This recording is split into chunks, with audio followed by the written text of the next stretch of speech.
پیارے بچوں، کسی جنگل میں ایک اونٹ اور ایک گیدڑ رہتے تھے۔ دونوں میں بڑی گہری دوستی تھی۔ دونوں ہر وقت ساتھ ساتھ رہتے اور کھانے کا پروگرام بھی ساتھ بناتے۔ ایک دن انہوں نے خربوزے کھانے کا پروگرام بنایا۔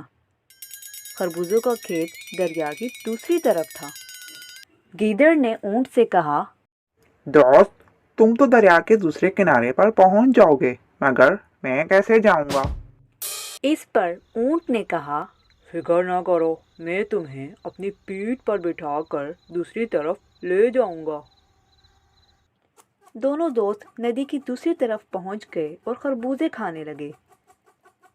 گیدڑ کا پیٹ چونکہ بہت چھوٹا تھا اور جلدی بھر گیا، اس نے کھیت کے کنارے بیٹھ کر چیخنا شروع کر دیا۔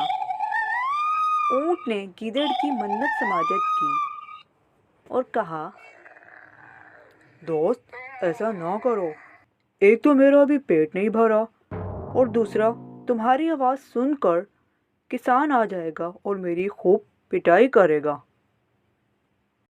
مگر گیدڑ نہ مانا اور کہنے لگا، میں عادت سے مجبور ہوں، اگر کھانا کھانے کے بعد نہ چیخوں تو میرے پیٹ میں درد ہونا شروع ہو جاتا ہے۔ گیدڑ شور مچاتا رہا اور اس کی آواز سن کر کسان اور اس کے بیٹے لاٹھیاں لے کر پہنچ گئے۔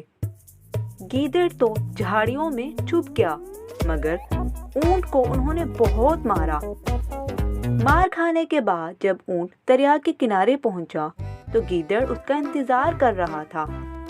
گیدڑ پھر اونٹ کی پیٹھ پر سوار ہو گیا۔ جیسے ہی وہ دریا کے درمیان پہنچے، اونٹ نے پانی میں غوطہ لگانا چاہا۔